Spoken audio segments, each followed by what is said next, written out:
Hello students, database management system में आगे बढ़ते हुए क्योंकि आप लोगों को रिकॉर्ड बेस्ड डेटा मॉडल पढ़ा रहे थे जिसमें से रिलेशनल डेटा मॉडल कंप्लीट हो चुका है। उससे related relational data base design भी पूरा टॉपिक जो था वो सारा का सारा कंप्लीट हो चुका है। अब हम आगे बढ़ते हुए पढ़ते हैं हायरार्चिकल डेटा मॉडल। ठीक है, तो in a hierarchical data model, data is organized in a hierarchical or ordered tree structure, and the database is a collection of such disjoint trees.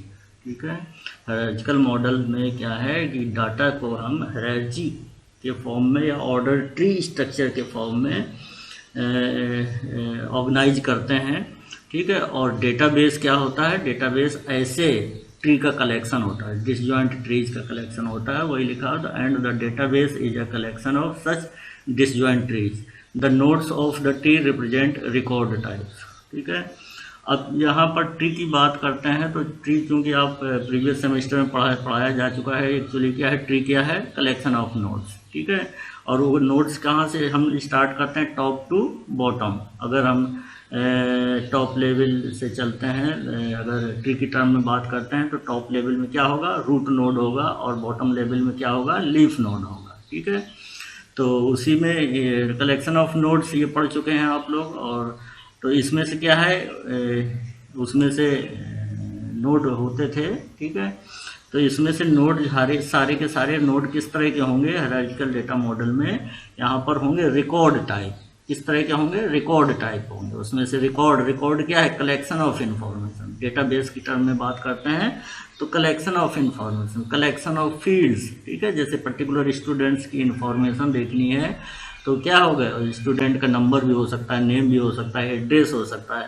तो ये कलेक्टिव इंफॉर्मेशन क्या हो गया कि उसका नंबर क्या है, नाम क्या है, एड्रेस क्या है, तो इसको हम क्या बोलते हैं? रिकॉर्ड। ठीक है, तो हर एक नोड में, इस पर्टिकुलर डेटा मॉडल में जो हर एक नोड होंगे, जितने भी नोड होंगे, हर एक नोड क्या होगा? एक तरह से रिकॉर्ड टाइप का होगा। ठीक है, अब चूंकि आप रिलेशनल डेटा मॉडल पढ़ चुके हैं तो रिकॉर्ड क्या है ये भी सारा का सारा बताया जा चुका है और अभी भी आपको बता दिया है। तो इसमें समझने ज़्यादा दिक्कत नहीं है, समझ में आने में ऐसा कोई दिक्कत नहीं होनी चाहिए। तो the nodes of the tree represents record type. ठीक है, अब आगे बढ़ते हैं। An occurrence of a hierarchical tree type consists of one occurrence of the root record type along with 0 or more occurrence of its dependent subtree type। ठीक है, आपने क्या पढ़ा है कि जो नोड हैं, नोड क्या होंगे? अपने ट्री के टर्म में पढ़ा है, पेरेंट नोड होगा, चाइल्ड नोड होगा। ठीक है, ये सारा का सारा पढ़ चुके हैं। तो पेरेंट के कई सारे चाइल्ड हो सकते हैं और चाइल्ड में खुद में एक सब ट्री क्रिएट कर सकता है, क्योंकि वो खुद किसी का पेरेंट हो सकता है, उसके चाइल्ड्स होंगे। ठीक है, तो वही स्ट्रक्चर जो आपने डेटा स्ट्रक्चर में पढ़ा है कि ट्री का स्ट्रक्चर क्या है, वही इसमें भी है। अंतर क्या है कि जिसमें से जितने भी नोड्स हैं उसमें क्या आपको बताया गया डेटा स्ट्रक्चर में कि हर एक नोड में क्या है? आइटम ऑफ इंफॉर्मेशन है plus the pointer to the next node. ये सारा का सारा आपको बताया जाता है। तो सेम इसमें भी है। इसमें क्या है? नोड में आइटम ऑफ इंफॉर्मेशन है, लेकिन इंफॉर्मेशन ऑफ आइटम है। इसमें से आइटम क्या है? रिकॉर्ड हो गए। ठीक है, और उन रिकॉर्ड में क्या है? एक फील्ड ऐसी भी होगी जिसमें नेक्स्ट रिकॉर्ड का एड्रेस होगा। ठीक है, क्लियर है? तो अब आगे बढ़ते हैं। वही लिखा हुआ है ये सारा का सारा, क्योंकि आप लोग पढ़ चुके हैं ट्री क्या है और सारा का सारा उसका स्ट्रक्चर देख चुके हैं, तो इसमें से समझ में आ जाना चाहिए, कोई दिक्कत नहीं है। तो each dependent sub tree is in turn hierarchical. वही लिखा हुआ है कि मतलब ये जैसे अभी हमने सिंपल भाषा में क्या बताया कि जो डिपेंडेंट जो नोड है उसका वो खुद का किसी का पेरेंट नोड हो सकता है। इसका मतलब क्या है? डिपेंडेंट सब ट्री जो है खुद मतलब हायरार्चिकल के फॉर्म में हो सकती है, हायरार्ची के फॉर्म में।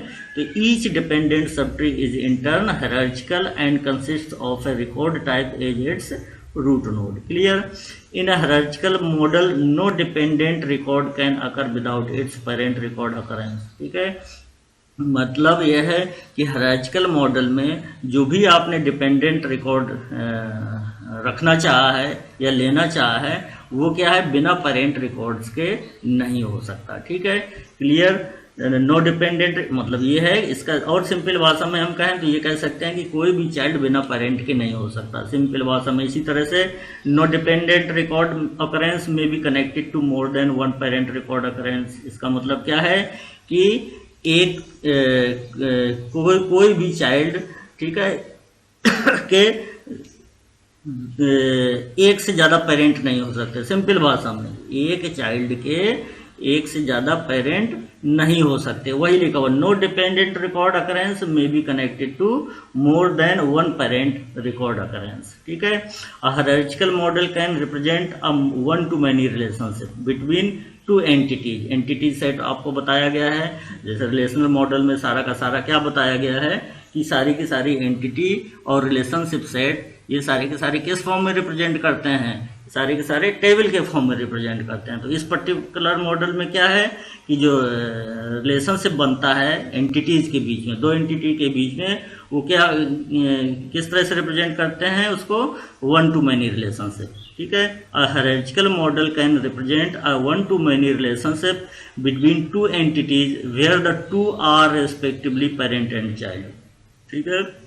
मतलब एक एंटिटी दो एंटिटी के बीच में रिलेशनशिप होगा, किस तरह से होगा, वन टू मैनी हो सकता है, ठीक है।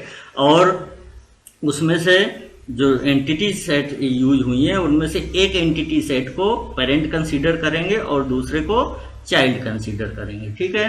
However to represent a many to many relationship requires duplication of one of the record types corresponding to one of the entities involve in this relationship. मतलब मैनी टू मैनी रिलेशनशिप भी represent किया जा सकता है, लेकिन उसमें से कुछ प्रॉब्लम्स आएंगी, जैसे से सिंपल ये है कि कुछ डुप्लीकेट रिकॉर्ड्स भी रखने पड़ेंगे, और डुप्लीकेशन अगर एग्जिस्ट कर रही है या रिडंडेंसी एग्जिस्ट कर रही है तो उसकी कई सारी प्रॉब्लम्स हैं। वो आप डेटाबेस में कॉन्सेप्ट जब बताया था वो आपको पढ़ चुके हैं, उसमें से कोई दिक्कत नहीं है। मतलब डुप्लीकेट है या रिडंडेंट डेटा है तो इनकंसिस्टेंसी की प्रॉब्लम आ सकती है, ठीक है।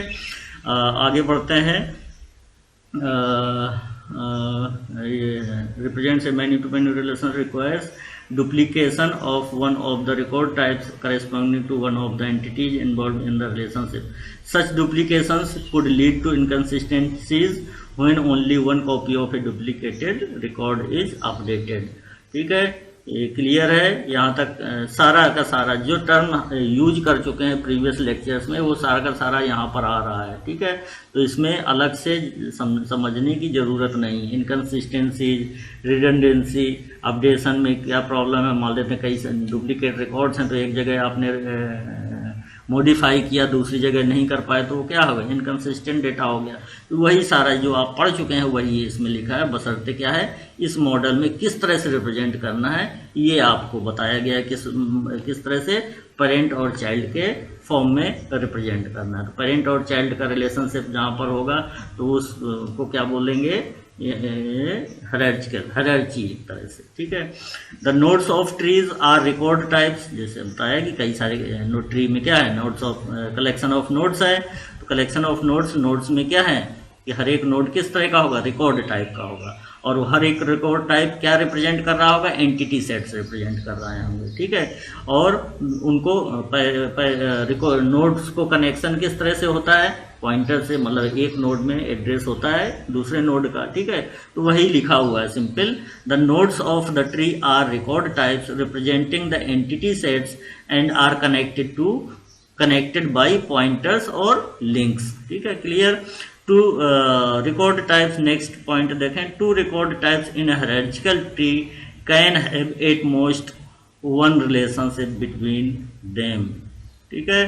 टू रिकॉर्ड टाइप्स, जो दो रिकॉर्ड टाइप्स हैं जो हायरार्चिकल ट्री में रिप्रेजेंट कर रहे हैं वो ज़्यादा से ज़्यादा मतलब किस तरह के रिलेशनशिप हो सकता है उनके बीच में, या तो वन टू वन होगा या वन टू मैनी होगा, ठीक है। बिटवीन ये लिखा हुआ है, hierarchical tree can have at most two relationship between them and this relationship is that of one to one और वन टू मैनी, ठीक है।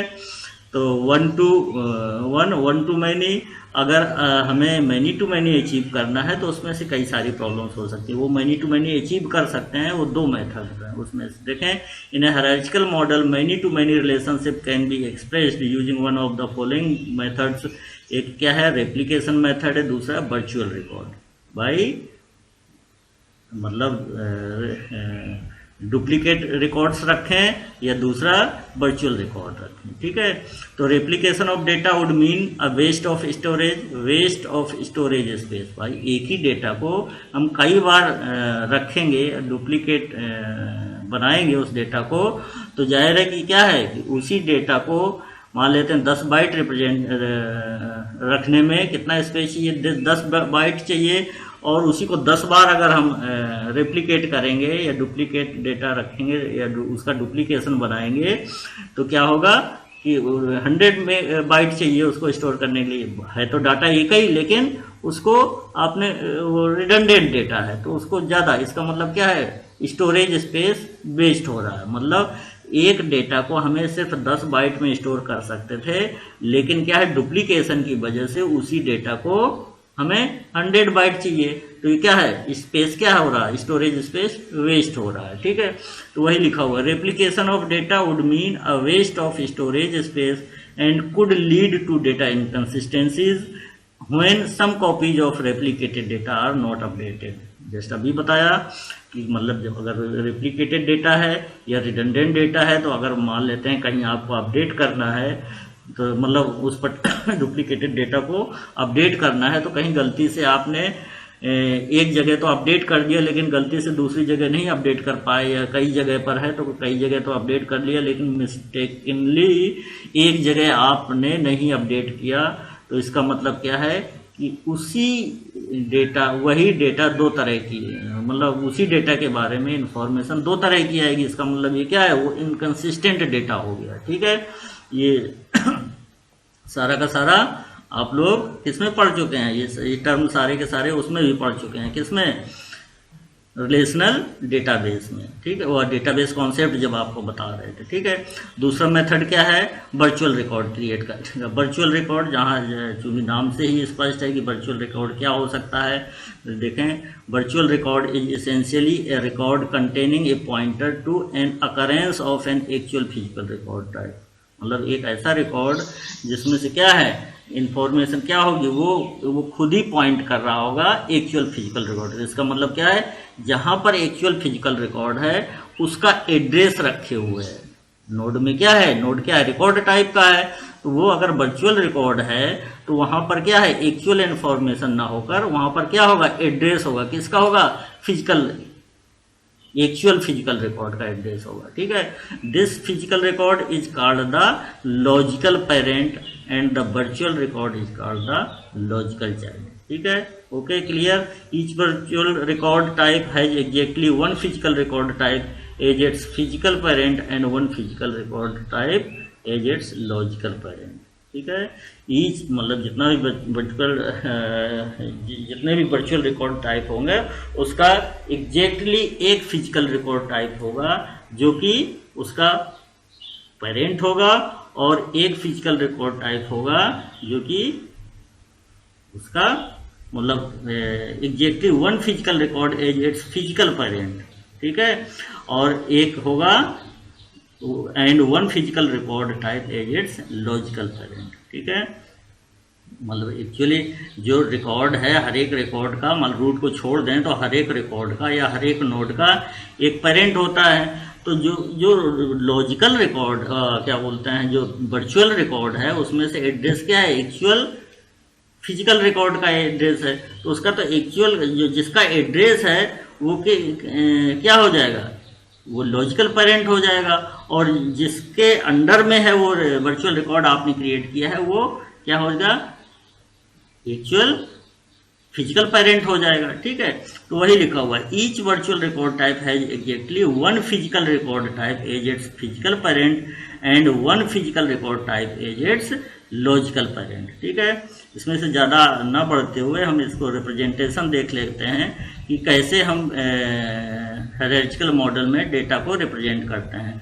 तो इसमें से देखें ध्यान से कि आपने वो पढ़ा है, क्या बोलते हैं, relational data model. Relational data model में आपने इस तरह से टेबल के फॉर्म में इंफॉर्मेशन स्टोर करते हैं, तो हमने ये इंफॉर्मेशन लिया है इसमें से। पहले हम देखेंगे कि इनमें क्या क्या इंफॉर्मेशन लिया, ये आपको समझ में आ गया तो आप डेटा मतलब इस डेटा को इसमें हायरार्किकल मॉडल में आसानी से रिप्रेजेंट कर सकते हैं, और ये सिर्फ और सिर्फ इसकी मीनिंग समझने की ज़रूरत है। तो इसमें से क्या लिया है हमने, देखें, 3 टेबल लिए हैं, ठीक है, जो प्रीवियसली हो सकता है ये लिए हों। तो इसमें से देखें 3 टेबल लिए हैं, एक एस लिया है और यहाँ पर पी लिया है और एक एस पी लिया है, ठीक है, 3 टेबल लिए हैं। ये किसमें है, रिलेशनल मॉडल में, ठीक है। इन्हीं को हम कन्वर्ट करना चाह रहे हैं किसमें, हायरार्किकल मॉडल। मतलब ये है कि इस डेटा को हम हायरार्किकल मॉडल में कैसे रिप्रेजेंट करेंगे, हमने ये एग्जाम्पल लिया है, ठीक है। तो इसमें से देखें क्या लिया है, एस क्या रिप्रेजेंट कर रहा है, मान लेते हैं सप्लायर्स इन्फॉर्मेशन है, ठीक है। पी क्या है, पार्ट्स के बारे में, मतलब वेरियस सप्लायर्स हैं, उनका एड्रेस दिया गया है, उनका नाम, सप्लायर्स का मतलब एस नंबर दिया है, सप्लायर नंबर दिया गया है, सप्लायर नेम दिया गया है, स्टेटस और वो कहाँ का रहने वाला ये दिया गया है, ठीक है। और कितने अवेलेबल पार्ट्स हैं, मतलब पर्टिकुलर सप्लायर्स क्या है, पर्टिकुलर ऑर्गेनाइजेशन के लिए वर्क कर रहा है, अब उस ऑर्गेनाइजेशन में कितने पार्ट्स अवेलेबल हैं वो दिया गया है, ठीक है, उतने पार्ट्स अवेलेबल हैं ये दिया गया है, ठीक है। और वो पार्ट्स के नाम क्या है, मतलब पार्ट्स अवेलेबल हैं P1, P2, P3, P4, और उनका नाम भी अलग अलग है, कलर भी है, वेट है, और वो किस किस सिटी में अवेलेबल है ये दिया गया है, ठीक है। अब एस और पी का रिलेशनशिप इसमें दिखाया गया है, किसमें, एसपी टेबल में। इसमें क्या रिलेशनशिप दिखाया गया है, इसमें यह दिखाया गया है कि कौन सा सप्लायर कौन सा पार्ट कितनी क्वांटिटी का सप्लाई कर रहा है। जैसे देखें S1 जो है मतलब एक सप्लायर कई सारे पार्ट सप्लाई कर सकता है, या दूसरी भाषा में हम कह सकते हैं कि एक पार्ट कई सप्लायर के द्वारा सप्लाई किया जा सकता है।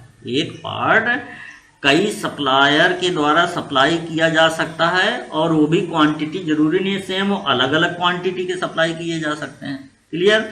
तो इसमें से देखें इसकी मीनिंग समझें पहले कि एक सप्लायर कई सारे पार्ट सप्लाई कर सकता है, या दूसरा एक पार्ट कई सारे सप्लायर द्वारा सप्लाई किया जा सकता है। इसका मतलब क्या है, यहाँ पर मैनी टू मैनी रिलेशनशिप बन रहा है, ठीक है।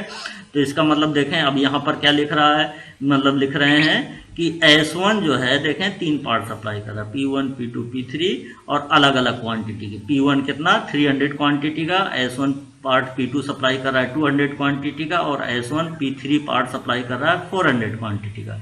इसी तरह से S2 भी 2 पार्ट सप्लाई कर रहा है अलग अलग क्वांटिटी के, और S3 इसमें से सिर्फ एक ही पार्ट सप्लाई कर रहा है 200 क्वांटिटी का, ठीक है। क्लियर हो गया। तो इसकी अगर मीनिंग समझ में आ गई तब हम इसको किसमें रिप्रेजेंट कर सकते हैं, किसी भी डेटा की और या उसके स्ट्रक्चर की अगर आपको मीनिंग पता चल गई तो आप आसानी से उस पर्टिकुलर मॉडल में डेटा को रिप्रेजेंट कर सकते हैं। तो हायरार्किकल मॉडल में डेटा को रिप्रेजेंट करने का क्या तरीका है, तरीका यह है कि हमें क्या रिलेशनशिप इस्टेब्लिश करना होगा, चाइल्ड और पेरेंट के बीच में रिलेशनशिप इस्टेब्लिश करना होगा।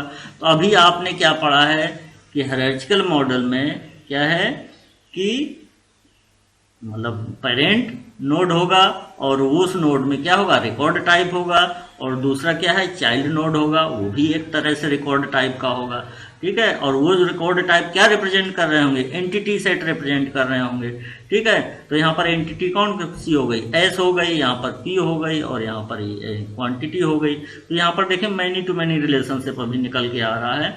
तो हम ये यहाँ पर क्या ऐड करना चाह रहे हैं कि इसमें से पेरेंट कौन बनाएंगे ये बताइए पहले, ठीक है। तो पेरेंट पहले कौन बनाएंगे ये सोचिए, क्या बन सकता है, देखिए सप्लायर, ठीक है। सप्लायर अगर पेरेंट बनेगा, ठीक है, तो ये भी संभव हो सकता है कि कोई पार्ट ऐसा भी हो सकता है कि जो कि कोई भी सप्लायर नहीं सप्लाई कर रहा हो, ये भी संभव है।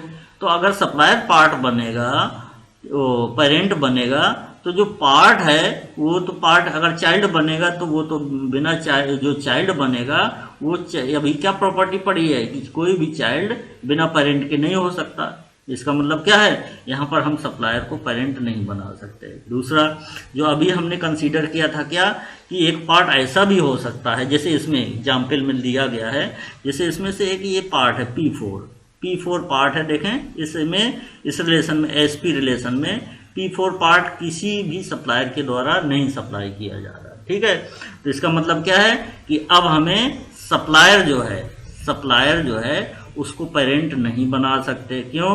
क्योंकि बिना पेरेंट के चाइल्ड नहीं हो सकता है। तो अब इसमें से क्या बचा, पेरेंट को हम बना लेंगे, इसको पार्ट को हम पेरेंट बना लेंगे। ठीक है, पार्ट को पेरेंट बना लेंगे। इसका मतलब क्या है, ये P1 P2 P3 various suppliers के द्वारा सप्लाई किया जा रहा है। ठीक है, तो और ये किसी के द्वारा नहीं सप्लाई किया जा रहा है तो क्या होगा, कोई दिक्कत नहीं है इसमें। क्यों दिक्कत नहीं है? क्योंकि पेरेंट बिना चाइल्ड के भी हो सकता है। ठीक है, क्लियर। अब आपको पूरा आइडिया लग गया कि हमें किस तरह से रिप्रेजेंट करना है आसानी से, क्योंकि मीनिंग पता चल जाएगी तो आसान हो जाए। और अभी आपने क्या पढ़ा कि इसमें से कि एट मोस्ट रिलेशनशिप या तो 1 to many होगा या 1 to 1 होगा। यहाँ पर चूंकि मीनिंग में आपने इसका जब अभी डिस्क्रिप्शन बताया तो उसमें क्या निकल के आ रहा है कि मैनी टू मैनी रिलेशनशिप हो रहा है। क्यों? क्योंकि एक पार्ट को कई सारे सप्लायर सप्लाई कर सकते हैं और एक सप्लायर कई पार्ट सप्लाई कर सकते हैं, तो मैनी टू मैनी रिलेशनशिप हो गया। तो यहाँ पर हम कौन सा मेथड यूज करने जा रहे हैं, रेप्लिकेशन मेथड का यूज करके हम इसको ड्रा कर रहे हैं। किसको? हायरार्चिकल डेटा मॉडल में इस डेटा को कैसे रिप्रेजेंट करेंगे वो हम दिखाने जा रहे हैं। ठीक है, तो क्या दिखाने जा रहे हैं, इन्फॉर्मेशन आपकी ये है ऊपर, ये कौन सी है, ये S एंटिटी सेट है, एक P एंटिटी सेट है, तीसरा SP एंटिटी सेट है। SP में क्या, दोनों के बीच में रिलेशनशिप इस्टेब्लिश किया गया है। ठीक है, वो रिलेशनल फॉर्म में है। अब हम हायरार्चिकल फॉर्म में देखें किस तरह से रिप्रेजेंट करेंगे। ये देखें, इसमें से देखें P1, ठीक है, देखें P1 यहाँ पर देखें P1 किस किस सप्लायर के द्वारा सप्लाई किया जा रहा है, देखें S1 के द्वारा और S2 के द्वारा। ठीक है, तो देखें P1 पेरेंट चाइल्ड हो गया, P1 जो है पेरेंट चाइल्ड हो गया, और उसको कौन कौन से सप्लायर सप्लाई कर रहे हैं वो चाइल्ड हो गए। पेरेंट, ये क्या है, पेरेंट नोड हो गया, P1 पेरेंट नोड हो गया, और S1 और S2 क्या हो गए, S1 और S2 ये क्या हो गए, ये हो गए चाइल्ड नोड हो गए। ठीक है, इसका मतलब क्या हुआ कि देखें S1 और S2 पार्ट P1 सप्लाई कर रहे हैं। और हमने यहाँ पर क्या ले लिया है कि अब चूंकि इस मॉडल में आप क्या करते हैं, दो ही में रिप्रेजेंट कर सकते हैं, पेरेंट और चाइल्ड के फॉर्म में ही रिप्रेजेंट कर सकते हैं। तो हमारी कौन सी इन्फॉर्मेशन छूट रही थी, कौन सी क्वांटिटी की इन्फॉर्मेशन छूट रही थी। तो देखें हमने यहाँ पर क्वांटिटी यहाँ पर ऐड कर दिया है, किसमें, इसमें देखें सप्लायर वाले में, इसमें से देखें ऐड कर दिया है। S2 पार्ट, इसका क्या मतलब हुआ, S2 जो है पार्ट P1 सप्लाई कर रहा है कितनी क्वांटिटी का, 300 क्वांटिटी का। इसी तरह से S1 पार्ट P1 सप्लाई कर रहा है कितनी क्वांटिटी का, 300 क्वांटिटी का। ठीक है, क्लियर हो गया। इसी तरह से नेक्स्ट अकरेंस कौन सा होगा, P2 पार्ट P2 किसके द्वारा सप्लाई किया जा रहा है, तो पार्ट P2 किसके द्वारा सप्लाई किया जा रहा है, देखें यहाँ पर पार्ट P2 S1 के द्वारा, S2 के द्वारा और S3 के द्वारा। तो देखें पार्ट P2 पेरेंट नोड हो गया, और डिपेंडेंट रिकॉर्ड टाइप्स कौन कौन से हो गए, सप्लायर हो गए। उसमें से सप्लायर कौन कौन से होंगे, S1 S2 S3। S1 P2 को कितना सप्लाई कर रहा है, 200 क्वांटिटी का। इसी तरह से S2 400 का, और S3 कितना सप्लाई कर रहा है, 200 क्वांटिटी का। ठीक है, तो ये हो गया आपका हायरार्चिकल डेटा मॉडल में डेटा किस तरह से प्रेजेंट करेंगे। ठीक है, इसी तरह से P3 कौन कौन सप्लाई कर रहा है, P3 को सिर्फ S1 सप्लाई कर रहा है, तो यहाँ पर देखें S1 हो गया। और P4 को कोई सप्लाई नहीं कर रहा, तो क्योंकि ये पेरेंट नोड है, तो पेरेंट नोड बिना चाइल्ड के हो सकता है, कोई दिक्कत नहीं है। तो ये है रिप्रेजेंटेशन, देखें। ठीक है, तो ये है किसका। अब इसमें से देखें क्या दिक्कत आ सकती है, हायरार्चिकल डेटा मॉडल में भी एनोमलीज कौन कौन सी, इंसर्शन है, डिलीशन है, अपडेशन है, ये सारी एनोमलीज हैं। क्यों कि देखें हम यहाँ पर अगर हम इंसर्ट करना चाहेंगे, ठीक है, किसी भी, देखें रिलेशनल मॉडल में आपको क्या है, अपने ये इस टेबुलर फॉर्म में यहाँ पर आपने चूंकि रिलेशनल मॉडल पढ़ चुके हैं तो समझने में दिक्कत नहीं आएगी। क्या दिक्कत नहीं आएगी कि अगर हमें कोई नया सप्लायर ऐड करना है तो यहाँ पर देखें एस में क्या है, इंफॉर्मेशन है सप्लायर के बारे में। तो S4 की इंफॉर्मेशन हम आसानी, हमें पता है कि S4 को ऐड करना है तो उसका नाम क्या है, सिटी क्या है, उसका स्टेटस क्या है, आसानी से ऐड कर सकते हैं। लेकिन हम यहाँ पर स्टेटस को सप्लायर को ऐड नहीं कर सकते, मतलब सप्लायर को इंसर्ट नहीं कर सकते हायरार्किकल मॉडल में। क्यों नहीं कर सकते? ठीक है, क्योंकि हम तब तक नहीं इंसर्ट कर सकते जब तक ये ना पता हो कि वो सप्लायर S4 कौन सा पार्ट सप्लाई कर रहा है, ठीक है, या वो सप्लायर जब तक पार्ट सप्लाई नहीं करेगा तब तक आप उसको ऐड नहीं कर सकते। क्यों? क्योंकि यहाँ पर फिर वही आ जाएगा कि अगर आप ऐड करेंगे तो उसका पेरेंट नहीं है, तो बिना पेरेंट के चाइल्ड हो नहीं सकता। क्लियर हो गया? अब डिलीशन की प्रॉब्लम है। डिलीशन की प्रॉब्लम क्या है कि अगर हम मान लेते हैं, ठीक है, मान लेते हैं कोई यहाँ पर तो चूंकि डुप्लीकेट रिकॉर्ड है, मान लेते हैं एक सप्लायर ऐसा है जो कि सिर्फ एक ही पार्ट सप्लाई कर रहा है। एक सप्लायर ऐसा है जो कि एक पार्ट सप्लाई कर रहा है और वो पार्ट किसी दूसरे सप्लायर्स के द्वारा नहीं सप्लाई किया जा रहा, ठीक है। तो अगर हम उस पार्ट को हम डिलीट कर देंगे तो डिलीट करने के साथ साथ चाइल्ड भी डिलीट हो जाएगा, मतलब उस पर्टिकुलर सप्लायर के बारे में भी इंफॉर्मेशन डिलीट हो जाएगी जो कि वो पार्ट सप्लाई कर रहा था। ठीक है, क्लियर हो गया डिलीशन की। और अपडेशन की प्रॉब्लम ये आपको दिख रही है। अपडेशन की प्रॉब्लम क्या है, देखें यहाँ पर duplicate records and supplier S1 कई जगह आया है, ठीक है, सप्लायर S1 कई जगह आया है और सप्लायर S2 भी कई जगह आया। देखें S2 यहाँ पर भी है, S2 यहाँ पर भी है और S1 यहाँ पर भी है, S1 यहाँ पर भी है, S1 यहाँ पर भी है। क्या इसका क्या मतलब है? इसका मतलब है S1 कई सारे पार्ट सप्लाई कर रहा है। अब आपको S1 का एड्रेस चेंज करना है तो हर एक जगह आपको पूरा का पूरा डेटाबेस सर्च करना पड़ेगा कि S1 कहाँ कहाँ पर है, ठीक है, किस किस पार्ट का चाइल्ड है, वहाँ जाकर आपको एड्रेस चेंज करना होगा। अगर गलती से एक भी जगह छूट गया तो डेटा किस तरह का हो जाएगा, इनकंसिस्टेंट हो जाएगा। ठीक है, क्लियर है? तो ये various anomalies associated with hierarchical data model कौन कौन सी हैं? Insertion, deletion, updation. ठीक है, अब आगे बढ़ते हैं। ये क्लियर हो गया। अब थोड़ा सा जो दो चार क्वेश्चन इससे रिलेटेड पढ़ लेते हैं। क्या है देखें, ये है in a hierarchical data base model records are organised as. अभी जस्ट क्या बताया गया है, ये हायरार्किकल मॉडल में रिकॉर्ड्स को किस तरह से ऑर्गेनाइज किया जाता है, किस स्ट्रक्चर का यूज करके, वो है ट्री। इसका आंसर कौन सा है? सी वाला आंसर सही है। In hierarchical database model records are organised as tree structure. ठीक है, फर्स्ट का आंसर सी हो गया। सेकंड क्वेश्चन का answer, what is the basic relationship in hierarchical database. Hierarchical database में बेसिक रिलेशनशिप कौन सा है? ठीक है, तो बेसिक रिलेशनशिप आपको क्या बताया गया है? पेरेंट और चाइल्ड का रिलेशनशिप है। तो अब इसमें से ज्यादा ध्यान देने की जरूरत नहीं है। क्या है इसमें से देखेंगे, कहाँ लिखा है पेरेंट और चाइल्ड का, ये। ठीक है, basic relationship, parent, sibling, cousin. ठीक है, ये तो बाद में बनते हैं, पहले हमें क्या है बेसिक रिलेशनशिप देखना है, पेरेंट चाइल्ड। ठीक है, तो यही आंसर सही है। ठीक है, ऑल ऑफ द अबव नहीं, ये सी वाला सही। ठीक है,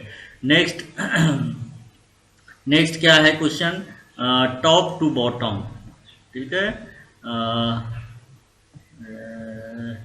top to bottom relationship among the items in a hierarchical database is established by. ठीक है, यहाँ देखें, top to bottom relationship among the items in a database established by. ठीक है, network model, hierarchical model, relational model, all of the above. All of the above क्या है? ये है रिकॉर्ड बेस्ड डेटा मॉडल। लेकिन इनमें से कौन सा मॉडल ऐसा है जो कि top to bottom relationship establish करता है? ठीक है, तो कौन सा है, टॉप टू बॉटम, टॉप से शुरू करते हैं, बॉटम तक जाते हैं, तो टॉप कहाँ से, रूट से लेकर लीफ तक जाते हैं, तो ये कौन सा है, hierarchical data model, top to bottom. ठीक है, top to bottom relationship among the items in a database is established by hierarchical model. B वाला आंसर सही है, थर्ड का बी, अभी जस्ट बताया आपको। Fourth question, a logical structure with a one to many relationship is a hierarchical. Logical structure with a one to many relationship, अभी just हमने चूंकि मैनी टू मैनी बताया, उसमें से क्या प्रॉब्लम्स, रेप्लिकेशन मेथड का यूज किया था। एक्चुअली जो क्या है, वन टू मैनी रिलेशनशिप, क्या एक्चुअली देखा जाए तो एक पार्ट कई सप्लाई के द्वारा सप्लाई किया जा सकता है। ठीक है, तो ये क्या लॉजिकल स्ट्रक्चर अगर आपसे पूछा जाता है with a one to many relationship is a C, answer कौन सा, सी, हायरार्किकल। नेक्स्ट है हायरार्किकल मॉडल इज, ठीक है, क्या है, इसमें से कौन सा आंसर सही होगा, not ordered, ordered, partially ordered, a concept of ordering does not matter. इसका मतलब क्या है, इनमें चारों में से कौन सा सही है, ऑर्डर्ड ट्रीज। ठीक है, ऑर्डर्ड, ये फुली ऑर्डर्ड होता है, और हायरार्किकल मॉडल जो है ना फुली ऑर्डर्ड होता है, तो यहाँ पर ऑर्डर्ड वाला सही है, ना कि पार्शियली ऑर्डर्ड। ठीक है, तो बी वाला आंसर सही है, क्यों, क्योंकि अभी आपने डेफिनेशन में पढ़ा है, देखें सबसे पहले यही हमने बताया था, और it is a collection of ordered tree structure. ठीक है, तो इसमें सबसे पहली लाइन यही लिखी थी मेरे ख्याल से, देखें क्या लिखा हुआ है, तो इसमें से कंफ्यूजन ना हो, उसका आंसर क्या है, ऑर्डर्ड वाला ही आंसर सही है। ठीक है, तो हमने पहले भी बताया है कि आप ऑब्जेक्टिव क्वेश्चन तभी सॉल्व कर सकते हैं जब आपको थ्योरी पता हो। ठीक है, तो उस पर्टिकुलर टॉपिक के बारे में आपको थ्योरी पढ़ना जरूरी है। तो क्या लिखा हुआ देखें, data is in a hierarchical data model, data is organized in a hierarchical और ऑर्डर्ड ट्री स्ट्रक्चर।